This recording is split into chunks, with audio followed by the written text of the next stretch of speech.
ጤና ይስጥልን። ይህ ቃል ስፖርት ዩቲዩብ ቻናል ነው። ውድ ቤተሰቦቻችን የከበረ ሰላምታችን በያላችሁበት ድረስ ሰላም፣ ፍቅር፣ ጤና ዋጋቸው ከምንም በላይ ውድ የሆነና መተኪያ የሌላቸው ሁሉ በእናንተ በቤታችሁ ይግባ ብለናል። ውድ ቤተሰቦቻችን በመረጃ ሰዓታችን ከቃል ስፖርት ዩቲዩብ ቻናል ለየት ያሉ የተመራረጡ ወቅታዊ ጥንቅሮችን እናደርሳችኋለን። በሀሳብ መስጫ ሳጥናችን ላይ ዛሬ የት ነበራችሁ? በውጤቱ ምን ተሰማችሁ? በተለይም የኮሚቴ ሺልድ የፍጻሜ ጨዋታ ነበረና ውጤቱ ሲጠናቀቅ የእናንተ ምልከታ ግን በየክለቦቹ ምን ታዘባችሁ? ለፕሪሚየር ሊግ ጨዋታ ዝግጅታችሁን ጻፉልን። አስቀድመን ማድሪድን እናነሳለን። በዝውውር መስኮቱ ወቅታዊ መረጃዎችን በባርሴሎና በኩል እንዲሁ ይዘንላችኋል። ሌጀንድ ክርስቲያኖ ሮናልዶን የተመለከተ ልዩ ጥንቅር ይዘናል። ዛሬ ሲደረጉ ከነበሩ ጨዋታዎች ውስጥ ጥቂቶቹ እናነሳለን። በተለይም የኮሚቴ ሺልድ የፍጻሜ ጨዋታ አንዳቻ እንደምታ ነበረው። በቃል ስፖርት ዩቲዩብ ቻናል ሰፊ ሽፋን ያገኛል። በተወዳጁ የእንግሊዝ ፕሪሚየር ሊግ የመረጃ ሰዓታችን የተጠናቀቁ ዝውውሮች አሉ፣ እናነሳችኋለን። በዝውውር መስኮቱም የሚጠበቁ አሉ። በቃል ስፖርት ዩቲዩብ ቻናል ተይዟል። በሲቲ በኩል ሁለቱ ተጫዋቾች በዛሬው ጨዋታ ለመገኘታቸው የሚነግረን ነገር አለ። የሳቪኖ እና የሮድሪ ክለቡን የመልቀቅ ጉዳይ ነው፣ እናጠረዋለን። ከቼልሲ ጋር በተያያዘ ቼልሲም በቡድን ውስጥ ያለውን ወሳኝ ተጫዋቾቹን የማቆየትም የመሸጥም ጉዳይን በተመለከተ ሰፊ መረጃ ይዘናል። እስከ አጥቂው ጭምር እናነሳለን። ይህን መረጃ ለእናንተ ስናደርስ የሊቨርፑል አንዱ የአቋም መፈተሻ ጨዋታ ተጠናቆ ነበር። የቡድኑን ወሳኝ ተጫዋቾች ዶሚኒክ ሶቦስላይ፣ ኢሳክንና አሰልጣኝ አንዶኒ ኤራኦላን እናነሳለን። በዝውውር ጉዳይም ተጨማሪ መረጃዎችን ይዘናል። በሊቨርፑል በኩል ዩናይትድ ሶስተኛውን ተጫዋች ያመጣል ወይንስ ኦልሬዲ መጥቷል? ትልቁ መነጋገሪያ ጉዳይ ነበር። ዛሬ የማንቸስተር ዩናይትድ ባለቤቶች ተተችተዋል። በቀድሞ ሌጀንዶች ከፍተኛ ወቀሳ እየቀረበ ነው። ራሽፈርድና የዩናይትድን ዝውውር እናነሳለን። የዛሬው ትልቁ ዜና አርሰናል አጥቂ ማምጣት፣ የአርሰናልና የሴቴ የኮሚቴ ሺልድ ጨዋታ ምን ነገራችሁ? እኛ ጨዋታው ላይ የነበረውን ነገር ግን እንነግራችኋለን። ስሜታችሁን አጋሩን። የአርሰናል ደጋፊዎች ልዩ መረጃ በጨዋታውም ዙሪያ ለአርሰናላውያን ይዘናል። ላይክ፣ ሰብስክራይብ፣ ሼር እያረጋችሁን አብራችሁን ቆዩን። በማድሪድ እንጀምር። ኪሊያን እምባፔ ጆዜ ሞሪኖን በተመለከተም ከአሰልጣኝ ጆዜ ሞሪኖ ጋር በዓለም ዋንጫው ወቅት በፈረንሳይ ብሔራዊ ቡድን በነበረ ሰዓት በተደጋጋሚ እንደሚያወሩና ከጆዜ ሞሪኖ ጋር ጥሩ ግንኙነት እንዳላቸው ወደ ቡድኑም ሲመጣ በቀላሉ እንደተግባቡ ነግሯል። በጣም ፖዘቲቭ ሰው ነው ጆዜ ሞሪኒሆ፣ እውቀት አለው። የጆዜ ሞሪኒሆ እውቀት ደግሞ የማሰልጠን ብቻ አይደለም፣ ዋንጫ እንዴት እንደሚገኝ ጠንቅቆ ያውቃልና የተራብነውን ዋንጫ ሞሪኒዮ ያመጣልናል ሲል ተደምጧል። በባርሴሎና በኩል ልንነግራችሁ ነው ትልቁ ዜና፣ ምናልባት በሲቲ መረጃ እንመለሳለን። የሮድሪ ዝውውርን እድገት የዦዋ ካንሴሎ ነው። በጣም ተቃርቧል። ኦልሞስት በነፃ ክለቡን ለቆ ባርሴሎናን በነፃ ሊቀላቀል የሚችልበት በጣም ሰፊ እድል አለ እየተባለ ነው። ኦልሞስት ነገሮች እየተጠናቀቁ ነው። በማለዳው የቃል ስፖርት ዩቲዩብ ቻናል መረጃችን ለባርሴሎና ደጋፊዎች ጉዳዩ ላይ ተጨማሪ መረጃ ይኖረናል። ክርስቲያኖ ሮናልዶ በዚህ ሳምንት ክለቡ አልናስር ድል አድርጓል፣ ግን ሜዳ ላይ አልነበረም። ይልቁንስ በስቴዲየም ተገኝቶ የክለቡን ተጫዋቾች ሲያበረታታ ነበረ። የሀገሩ ድንቅ ግብ አስቆጠረበትም ጨዋታ በስቴዲየም ውስጥ ደስታውን ሲገል ተመልክተናል። ክርስቲያኖ ሮናልዶ ምናልባት ይህ በእግር ኳስ ሕይወቴ የመጨረሻው ዓመቴ ሊሆን ይችላል፣ ድንቅ የሆነ አሻራና ታሪክ ትቼ ማለፍ ፈልጋለሁ ብሏል። የ41 ዓመቱ የፖርቱጋልና የአልናስር ኮከብ ክርስቲያኖ ሮናልዶ ከባለቤቱ ጆርጂና ሮድሪጌዝ ጋር በጋራ በሰጡት አዲስ ቃለ መጠይቅ እግር ኳስን ለመሰናበት ቀናት እንደቀረቡት እና ከእግር ኳስ ዓለም ሊሰናበት የሚችልበት ጊዜ በጣም እየቀረበ መሆኑን ተናግሯል። አስቀድሞ እንዳቀደም ተናግሯል እና ምናልባት ሮናልዶን በዚህ ዓመት ለመጨረሻ ጊዜ እግር ኳስ ሲጫወት እናያለን። 1000 ግቦቹ ላይ ሲደርስ ሮናልዶ ያለምንም ጥርጥር እግር ኳስ ማቆሚያው ጊዜ እንደደረሰ የሚነግረን ቀንያ ይሆናል። ኦልሞስት ግን ሮናልዶ እግር ኳስን ሊያቆም መሆኑን ፍንጭ ሰጥቷል። ይህ ዓመት የመጨረሻው እንደሆነም ነው ሮናልዶ በዛሬው ቃለ መጠይቁ ያረጋገጠው። ተጨማሪ መረጃ በማለዳው ጥንቅር ጠብቁን። ውድ ቤተሰቦቻችን ቃል ስፖርት ዩቲዩብ ቻናል ላይ ትገኛላችሁ። የሰዓቱን አጫጭር ስፖርታዊ ጥንቅሮች እያጋራናችሁ እንገኛለን። እስከ ፕሮግራማችን ፍጻሜ ከኛ ጋር ስትሆኑ ግን ላይክ አድርጉልኛ፣ በብዙ ያስፈልገናል። ፈጣን ታማኝነታቸው የተረጋገጠ መረጃዎችን ሁሌም ለእናንተ እናደርሳለን። በሀሳብ መስጫ ሳጥናችን ላይ ሁላችሁ የምጽፉትን መረጃዎች እየተመለከትን ነው። በዚሁ አጋጣሚ ከልብ ነው የምናመሰግነው። ከዛ በተጨማሪ ውድ የቃል ስፖርት ዩቲዩብ ቻናል ቤተሰቦቻችን ዛሬ በነበሩ ጨዋታ ምልከታችሁ ነገሩን በተለይም የኮሚቴ ሺልድ የሲቲና የአርሰናል ጨዋታ አንዳች የሚነግረን ነገር ያለ ይመስላል። ቀጣይ ዓመት በፕሪሚየር ሊጉ ዋንጫ ፉክክር ዙሪያ ምን ታዘባችሁ? ምልከታችሁ ነገሩን በዜና ክፍላችን በዚህኛው መረጃ ጨዋታውን እኛ በስፋት መረጃ ይዘንበታል። አብራችሁን ቆዩ። በድጋሚ ዩቬንቱስ ኤሜሊያኖ ማርቲኔዝን ለማስፈረም ለአስቶን ቪላ አዲስ የዝውውር ሂሳብ ማቅረቡ ተረጋግጧል። የሴሪያው ክለብ ዩቬንቱስ ተጨማሪ ክፍያን ጨምሮ 10 ሚሊዮን ዩሮ የሚደርስ ሂሳብ ለመክፈል ጥያቄ አቅርበዋል። አስቶን ቪላ በበኩሉ በቀጥታ የሚከፈል 10 ሚሊዮን ዩሮ መጠየቁ ነው የተረጋገጠው። ይሁን እንጂ ሁለቱ ክለቦች የፋይናንስ ልዩነቱን በማጥበብ ለመስማማት መቃረባቸውንም ዘ አትሌቲክ አረጋግጧል። የ33 ዓመቱ አርጀንቲና የግብ ጠባቂ ኤሜሊያኖ ማርቲኔዝ በግል ከዩቬንቱስ ጋር ለመስማማትም ችግር እንደሌለበት አስቀድመው ውይይት እንደነበረ ተረጋግጧል። የሴሪያው ክለብ ዩቬንቱስ ይሄ የቦነስ ክፍያው ጋር ነው እንግዲህ ትልቁ ልዩነት የተፈጠረባቸው። ያንን ለማጥበብ እየሰሩ ነው። ኦልሞስት ኤሜሊያኖ ማርቲኔዝ ቀጣይ ውድድር ዓመት የቪላ ግብ ጠባቂ የመሆን እድሉ ያበቃለት ይመስላል። በጣም ትልቁ ግብ ጠባቂ ነው፣ ምንም ጥያቄ የለውም። በቪላ የእግር ኳስ ሕይወት ውስጥም ስማቸው በትልቁ ከሚጠቀሱ ግብ ጠባቂዎች የመሆን እድል አለው። ከአርጀንቲናም ጋር የካታር 2002 የዓለም ዋንጫ አሸናፊ፣ የዘንድሮ የዓለም ዋንጫ የፍጻሜ ተፋላሚ እንደነበረ አይዘነጋም። በተቃራኒው አስቶን ቪላ ከስምነት ደርሷል። በቃል ከስምነት የደረሰው ዚዮን ሱዙኪን ከፓርማ በ35 ሚሊዮን ዩሮ ለማስፈረም ከስምነት ደርሷል። በሚቀጥሉት 24 ሰዓታት ውስጥ ዝውውሩ ይጠናቀቃል ተብሏል። ቪላ በነገራችን ላይ ወደ ፓሪሰን ጀርሜን ሊያቀን የነበረውን ተጫዋች ነው ለማስፈረም ጠንካራ ስራ ሰርቶ የተሳካለት። ያው የፓሪሰን ጀርሜን ፕሮፖዛል ውድቅ የተደረገው ተጫዋቹ ቋሚ ግብ ጠባቂ የመሆን እድሉ በጣም ዝቅተኛ መሆኑን ተከትሎ ነው። ዚዮን ሱዙኪ ከአስቶን ቪላ ጋር በሁሉም ነገር ተስማምቶ ፍቃዱን መስጠቱን ተከትሎ አሁን ደግሞ ከፓርማ ጋር ከስምነት መድረሳቸውን ተከትሎ በሚቀጥሉት 24 ሰዓታት ውስጥ ኤሜሊያኖ ማርቲኔዝን በመተካት የአስቶን ቪላ ግብ ጠባቂ ይሆናል። ሁለቱም ኦልሞስት ያበቃላቸው ናቸው። ኤሜሊያኖ ማርቲኔዝ ወደ ዩቬንቱስ፣ እንደዚሁም ደግሞ ዚዮን ሱዙኪ ወደ አስቶን ቪላ የሚያደርጉት ዝውውር። የቪላ ደጋፊዎች ይህንን የዝውውር ሂደት እንዴት አገኛችሁት? ቀጣይ ቪላ በትልቅ መድረክ እንዲፎካከር ያደርገዋለሁ? መልካታችሁን ላኩልን። ሳቪኒዮ ዛሬ በማንቸስተር ሲቲ እና በአርሰናል የኮሜቴ ሽልድድ ጨዋታ ላይ እንዳልነበረ ይታወቃል። ምክንያቱ ግልጽ ነው። ወደ ቶትናም የሚያደርገው ዝውውር እንዴት ሳካ ነው ተብሏል። ከዚህ ጋር በተያያዘ ሳቪኒዮ ቀጣይ ውድድር ዓመት የሲቲን መለያ እንደማይለብስ ሌላኛው የዛሬው ማረጋገጫ ነበረ። በነገራችን ላይ ቶትንሃም ይህንን ተጫዋች በማስፈረም ሂደት ላይ በሚቀጥሉት 24 ሰዓታት ውስጥም ድርድሩን በማካሄድ ማጠናቀቅ ይፈልጋል። ስለዚህ የማይቀረው ዝውውር ይመስላል። ሌላው የሮድሪ ጉዳይ ነው። ሮድሪ ዛሬ በማንቸስተር ሲቲ ስብስብ ውስጥ የለም ነበር። የካታላኑ ክለብ ባርሴሎና ሮድሪን ለማስፈረም ሶስተኛውን ይፋዊ ጥያቄ አቅርበዋል። ባርሴሎና ተጫዋቹን ከማንቸስተር ሲቲ እንደሚያስፈርሙም እርግጠኛ ናቸው ተብሏል። ሮድሪ ማንቸስተር ሲቲን ለመልቀቅ የወሰነ ሲሆን ክለቡም የታሪካዊ ተጫዋቹን ፍላጎት ማክበር ይፈልጋል ተብሏል። አሁን ላይ ድርድር በመካሄድ ላይ ሲሆን ዝውውሩ ለማጠናቀቅ መቃረቡን ተከትሎ ሮድሪ በዛሬው የማንቸስተር ሲቲ እና የአርሰናል የኮሜቴ ሽልድድ ጨዋታ ሳይሳተፍ ቀርቷል። አለመኖሩ ግን ሲቲ ቤት አንዳች ነገር እንደሚጎል ጥንቅቅ አድርጎ የሚያሳይ ነው። የጋርዲዮላን አለመኖር በደንብ ያስታውቃል። የሮድሪ ሜዳ ላይ አለመኖር ዛሬ ቡድኑን እንዴት መሀል ሜዳ ላይ ብልጫ እንደተወሰደበት ማሳያም ጭምር ነበር። ሲቲያን ግን ምልከታችሁን አጋሩ። በተለይ ከዛሬው ጨዋታ በኋላ ክለቡ ምን ጎደለው ከጋርዲዮላ ውጭ? ያው እሳቸውንም እንግዲህ ማምጣት አይቻልም። በተጫዋች ደረጃ ግን በቀሩት ቀናት ምን መምጣት አለበት የሚለውን ጻፉልን። የሳውዲ አረቢያው ክለብ አልሂላል የቼልሲውን ተጫዋች ፔድሮ ኔቶን ኢላማ አድርገውታል። ውድ ቤተሰቦቻችን አልሂላል ማልኮም ክለቡን መልቀቁን ተከትሎ ፔድሮ ኔቶን ተተኪ በማድረግ ወደ ቡድናቸው እንዲመጣ ፍላጎት አላቸው። በሌላ በኩል ማንቸስተር ሲቲ ፔድሮ ኔቶን እንደሚያደንቁና ወኪሉንም ማነጋገራቸው ይታወቃል። ይሁን እንጂ የማንቸስተር ሲቲ ኃላፊዎች ቼልሲ ተጫዋቹን ለመሸጥ ያስቀመጠው ሂሳብ ተጋኗልና አንከፍልም ማለታቸው የሚዘነጋ አይደለም። በዚህ ምክንያት ፔድሮ ኔቶ መዳረሻ ሳውዲ አረቢያ ሊሆን እንደሚችል ነው በርከት ያሉ ዜና ምንጮች በሰበር ያረጋገጡት።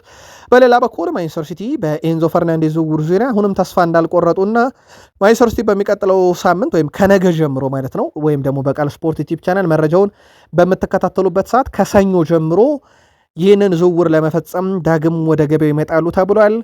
ስለዚህ ቼልሲ ቤት በዚህ ሳምንት የፔድሮ ኔቶን እና የኤንዞ ፈርናንዴዝን ድርድር በስፋት ልንሰማ እንችላለን። በቼልሲ በኩል ለገበያ ከቀረቡ ተጫዋቾች ውስጥ አንደኛው ሊያም ዴላፕ እንደሆነ ይታወቃል። ኤቨርተኖች ይህን ተጫዋች ለመውሰድ አሁን ላይ ከፍተኛ ጥረት እያደረጉ ነው። ኮሞን እንዳይረሳ ውድ ቤተሰቦቻችን፣ የጣሊያኑ ክለብ በተለይም በሴስክ ፋብሬጋስ የሚሰለጥነው ቼልሲ ተጫዋቹን በዚህ ክረምት ለመሸጥ ከውሳኔ ደርሶ 40 ሚሊዮን ፓውንድ በላይ እንደሚፈልግበት ይታወቃል። በዚህ ዝውውር ላይ 23 ዓመቱ ነው። ዴላፕ በእንግሊዝ መቆየትን ቅድሚያ ይሰጣል።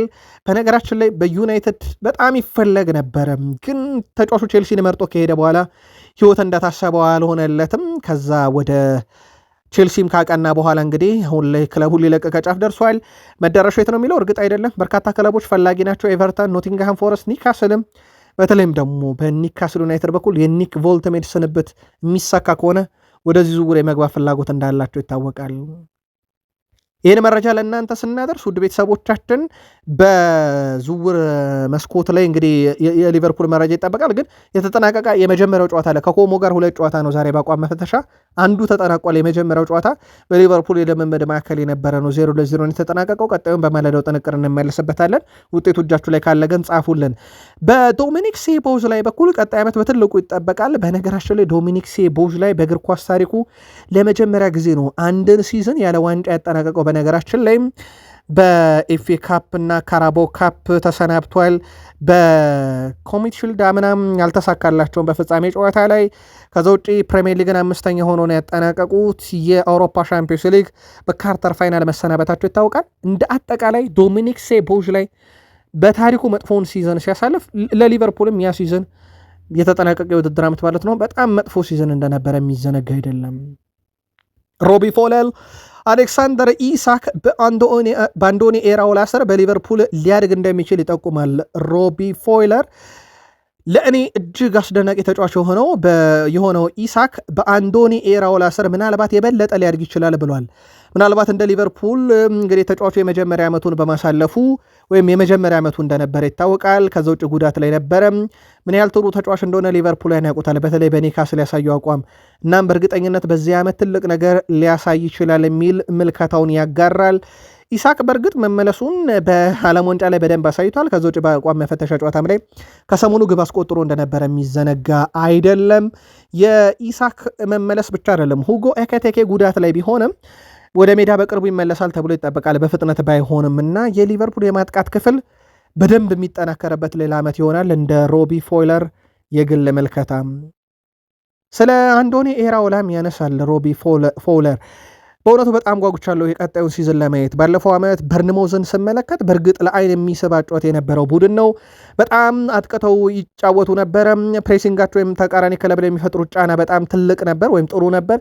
ስለዚህ እንዲህ አይነት የእግር ኳስን ሂደት የሚጫወት አሰልጣኝ በሊቨርፑል ማየት ያስደስታል ብሏል። በእርግጥ ከበርንሞዝ ወደ ሊቨርፑል መምጣት የተለየ ነው ብሏል። በበርንሞዝ ያለው ጫናና ከሊቨርፑል ካለው ጫና አንጻር የሚጠበቀውን ነገርና ጫናውን ትንሽ የተለየ ነው። ስለዚህ ጥሩ ጅማሬ እንዲያገኝና ጥሩ ውጤት እንዲኖረው ተከታታይ ድል ያስፈልገዋል። ይህን ጠብቃለሁ ብሏል። ሌላ ሮቢ ፎለር ያነሳው የኮዲ ጋክፖን የሰሞንኛ ከቶትናም ሆትስፐርስ ጋር በተያዘ ስምን መያያዝ ነው።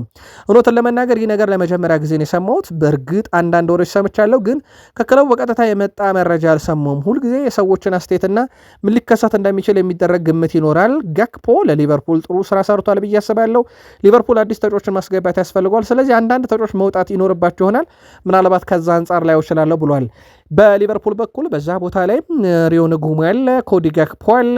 ቀጣይ ደግሞ እንደ ብራድሌይ ባርኮላ ያለ ተጫዋች ለማምጣት ጥረት እየተደረገ እንደሆነ ይታወቃል። ማንቸስተር ዩናይትድ በቀሩት ቀናት ዝውውር ይፈጽማሉ የሚለውን ጉዳይ በተመለከተ ቶክ ስፖርት ዛሬ ለየት ያለ መረጃ አጋርቷል። እንንገራችሁ። ማንቸስተር ዩናይትድ በቀሪው ዝውውር መስኮት ተጨማሪ ተጫዋቾችን የማምጣት እቅድ አለው፣ ግን እቅዱ 100% ላይ ተገበር ይችላል የሚል ነው። ማንቸስተር ዩናይትድ ባለስልጣናት አሁን ላይ ያለው ቡድን ስብስብ ክለቡ በሚሳተፍባቸው ውድድሮች ተፎካካሪ ሆኖ ለመቅረብ በቂ ነው የሚል እምነት አላቸው የሚለው የቶክ ስፖርት ዘገባ። በዚህ መሰረት በቀጣይ አዲስ ተጫዋች የአሰልጣኝ ማይክል ካሪክ ስብስብ የመቀላቀል እድሉ በጣም አነስተኛ ነው ይላል። በጣም አነስተኛ ነው እንጂ ቶታሊ ቀርቷል የሚል አይደለም። በዚሁ አጋጣሚ ወደ ቤተሰቦቻችን መረጃው ለማጥራት ያክል ምናልባት ይላል የቶክ ስፖርት ዘገባ ከውድድር ዓመቱ ጅማሮ በኋላ ጉድለቶች የሚኖሩ ከሆነ ጥር ላይ ትልቅ ዝውውሮችን ሊፈጽም ይችላል። ከዚህ በኋላ ግን በቀሩት ቀናት ዩናይትድ ቤት ትልቅ ዝውውር የመፈጸም እድሉ በጣም ዝቅተኛ ነው የሚል ዘገባን ነው ቶክ ስፖርት ይዞ የወጣው። ይህንኑ መረጃ የሚያጠናክረው ደግሞ የሜን ስፖርት አምደኛው በፊት ገጹ ላይ ይዞት የወጣው ነው። ታይሮን ማርሻል የማንቸስተር ዩናይትድን ቀጣይ የአማካይ ስፍራን ወይም ደግሞ 6 ቁጥርን በማምጣት ረገድ ማንቸስተር ዩናይትዶች አሁን ላይ በ6 ቁጥር የመጠቀም እቅድ ያላቸው አንድሬ ሳንቶስን ነው። ዩናይትድ በዚህ የዝውውር መስኮት ከፍተኛ ደረጃ ያለውን 6 ቁጥር አማካኝ ያስፈርማል ቢባልም ተጨማሪ አማካይ ክፍል መጨመር ቢፈልጉም እንኳን በተመሳይ ዋጋ ተመን ውስጥ ያለ ሌላ ተጫዋች የመሆን እድሉ ከፍተኛ ነው። ወይም ደግሞ እንደ ዩሪ ቴሌማንስ ከ40 ሚሊዮን ፓውንድ በታች እንደ አንድሬ ሳንቶስ ከ50 ሚሊዮን ፓውንድ በታች የሚያወጣ ተጫዋች እንጂ በጣም የተጋነነ ተጫዋች ላይ ያመጡ ይችላሉና ኦልሞስት በዩናይትድ እንደ ሜን ስፖርት አምደኛው ከሆነ አንድሬ ሳንቶስን በአማካይ ቦታ ወይም 6 ቁጥር ቦታ ላይ መጠቀም እቅድ አላቸው። እናም ሳንቶስ ያንን መስፈርት ሊያሟላ የሚችል እቅድ ነውና ማይክል ካሪክ ስርም ቋሚ ተሰላፊ የመሆን እድል አለው። እናም የካዜሜሮ ተተኪ የመሆን እድሉ ሰፊ ነው እያለ ነው። በእርግጥ አንድሬ ሳንቶስም ካዜሜሮ ለመተካት ፍላጎት እንዳለው ከሰሞኑ ሲናገር ነበር። ታዲያ የሁለቱን ዘገባዎች የሚያጠናክርልን የጋሪ ኔቭል የዛሬ መልከታ ነው። ክለቡን ወደ በላይነቱ መመለስ ካልቻላችሁ እባካችሁ ሽጡልን እያለ ይገኛል። ጋሪ ኔቭል የማንቸስተር ዩናይትድ በሩበን አሞሪም ስር እንግዲህ በነበረ ሰዓትና አሁን ደግሞ በሩበን አሞሪም ከደረሰባቸው ሽንፈት በኋላ ልዩነት አይቻለው እያለ ነው። ጨዋታው በዚህ መንገድ በመጠናቀቁ እውነት ደስ ብሎኛል። ይህም የማንቸስተር ዩናይትድ አመራር አዲሱ የውድድር ዘመን ከመጀመሩ በፊት ከፍተኛ ጥራት ያላቸው ተጫዋቾችን ማስፈረም እንዳለበት በአይናቸው አይተዋል በኤሲ ሚላን ቡድኑ ሲሸነፍ ይላል የቀድሞ ዩናይትድ ተጫዋች ጋሪ ኔቭል። ዩናይትድ በተከታታይ 3 ጨዋታዎች ማሸነፍ ባለመቻሉ እና በኋላም ላይ በሚላን መሸነፉ አንዳች የሚነግረን ነገር አለ። ይሄም በጣም አሳፋሪ ነው ለዩናይትድ ብሏል። የወዳጅነት ጨዋታም ቢሆን እናም ክለቡ ቡድኑን ለማጠናከር ምንም አይነት እርምጃም እየወሰደ አይደለም። ማንቸስተር ዩናይትድ እንደገና ወደ ቀድሞ የበላይነቱ መመለስ ካስፈለገ መፍትሄው ተጫዋች ማዘዋወር ብቻ አይደለም ብሏል። ክለቡን መሸጥ ነው እያለ ነውና የግሌዘር ቤተሰቦች ክለቡን እንዲሸጡ ጋሪ ኔቭል ዘመቻ ጀምሯል። በርካታ ዩናይትድን ይቀላቀሉታል ተብሎ ይታሰባል። የቃል ስፖርት ዩቲዩብ ቻናል ታማኝ የዩናይትድ ደጋፊዎችም ሳይቀሩ በእርግጠኝነት መልከታችሁን ግን አጋሩን። ራሽፈርድ ቢቆይ ቡድኑ ይሻሻላል የሚለን ደግሞ ሃሪ ማጓየር ነው። የማንቸስተር ዩናይትዱ ተከላካይ ሃሪ ማጓየር ማርከስ ራሽፎርድ በክለቡ እንዲቆይ እንደሚፈልግ ተናግሯል። ማርከስ ራሽፎርድ ከ20 ወራት በኋላ በማንቸስተር ዩናይትድ መለያ መጫወቱ ይታወሳል። አሁን ባለ ሁኔታ ማርከስ ራሽፎርድ በማንቸስተር ዩናይትድ ይቆያል ተብሎም ይጠበቃል። ሃሪ ማጓየር በኩሉ ማርከስ ራሽፎርድ ቡድኑን ያሻሽላል የሚል እምነት እንዳለው ገልጿል። በጨዋታው ተቀይሮ ሲገባ ያንን አይተናል። ተከላካዮች ላይ ስጋት ይፈጥራል። እናም በዩናይትድ መቆየት አለበት እያለ ነው። በነገራችን ላይ ከዩናይትድ ፖሊሲ አንጻር በዛ ቦታ ላይ ተጫዋች ማምጣት ምን ያህል ዋጋ እንደሚያስወጣ በሞርጋን ሮጀርስ ወደ ቼልሲ ሲያቀና አይተውታል። ክርስቶስ ዞሊስም ወደ አርሰናል ሲመጣ በጥቂት ገንዘብም ቢሆን ታይቷል። ውድ ነው በሚል ማለት ነው። አርሰናል በርካታ ድርድር ያደረገበት ነው። በእርግጥ ከሌላ ሊግ መሆኑ ነው። እናም ዩናይትዶች ራሽፈርድን ማቆየት እንደ አማራጭ ብቻ ሳይሆን እንደ አስገዳጅ ሁኔታም እያዩት ነው እና ማጉዌር መቆየቱ ደግሞ ቡድኑን ያሻሽላል የሚል መልከታውን ልኳል።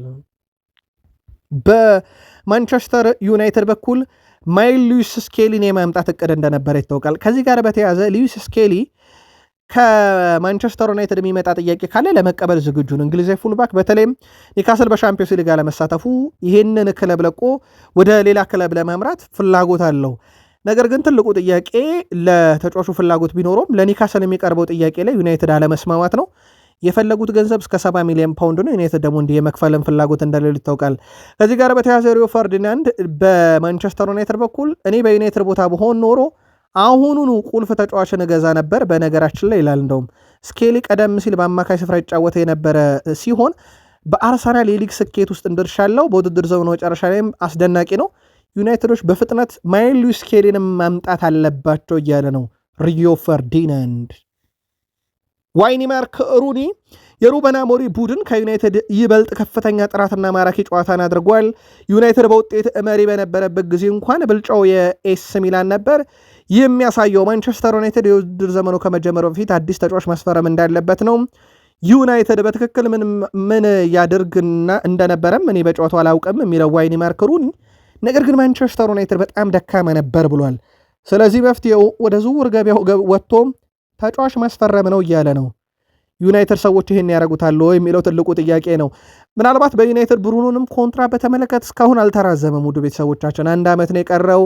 ብሩኖ በዚህ ዓመት መጨረሻ የዩናይትድ የመጨረሻው ጊዜ ይሆናል ወይ የሚለው ይጠበቃል።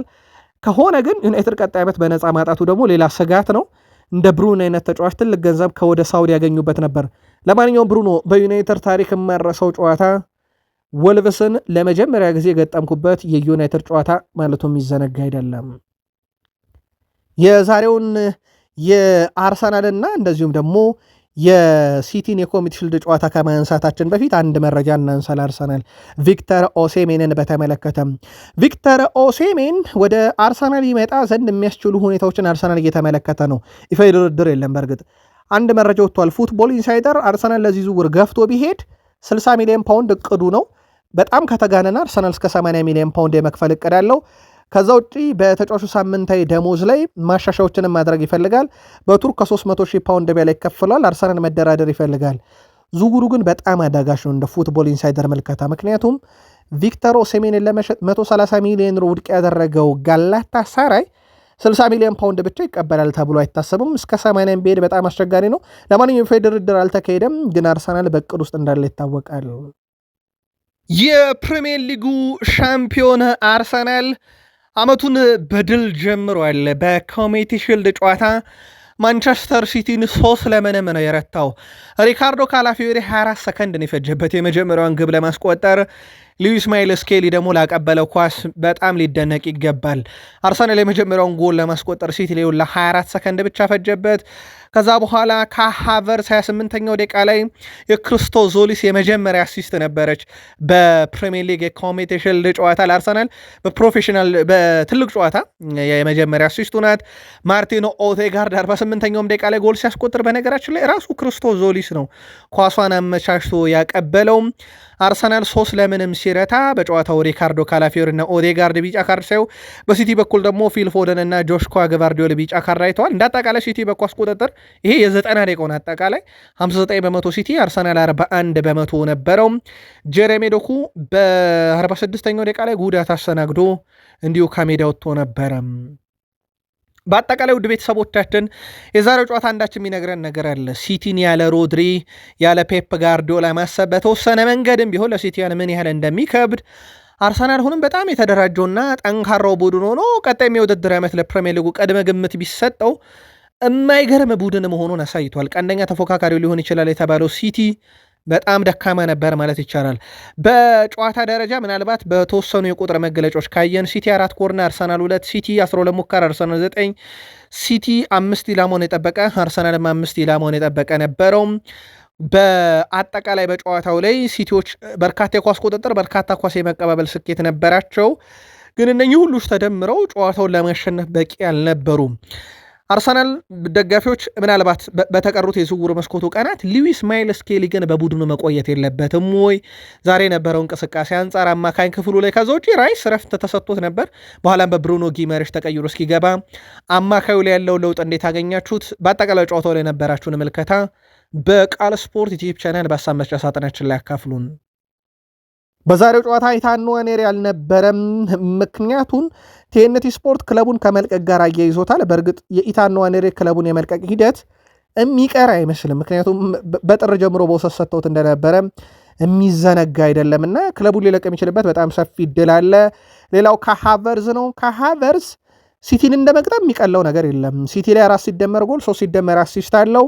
እንደ አጠቃላይ በእንግሊዝ ፕሪሚየር ሊግ በሻምፒዮንስ ሊግ እና በኮሚኒቲ ሺልድ በአጠቃላይ ሲቲ ላይ ከ7 በላይ ግብ አስተዋጽኦ አለው። እንደ ሲቲ የሚቀነው የለም። ሌላ ልናነሳው የወደድነው ካላፊዮሪን ነው። ዛሬ ካላፊዮሪ 24ኛው ሰከንድ ላይ ነው በነገራችን ላይ መጀመሪያውን ጎል ያስቆጠረው ሲቲ ላይ እና አርሰናል 24 ሰከንድ በካላፊዮሪ ፈይቶበታል። በማይል ሉዊስ ስኬሊ በኩል የተደረገው ሩጫ የሪካርዶ የማይል ሉዊስ ስኬሊ ኳስ እና የሪካርዶ ካላፊዮሪ ከተከላካይ ጀርባ ማለፍ በጣም አስደናቂ ጥምረት ነበረ።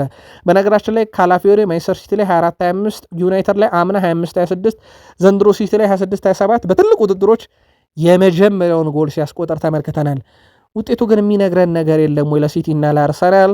ቀጣዩ ዓመት ማን በበላይነት ሊያጠናቀቀው እንደሚችል ከሁለቱ አንጻር መልከታችሁን ጻፉልን። ጥቂት ቆይተን እንመለስ።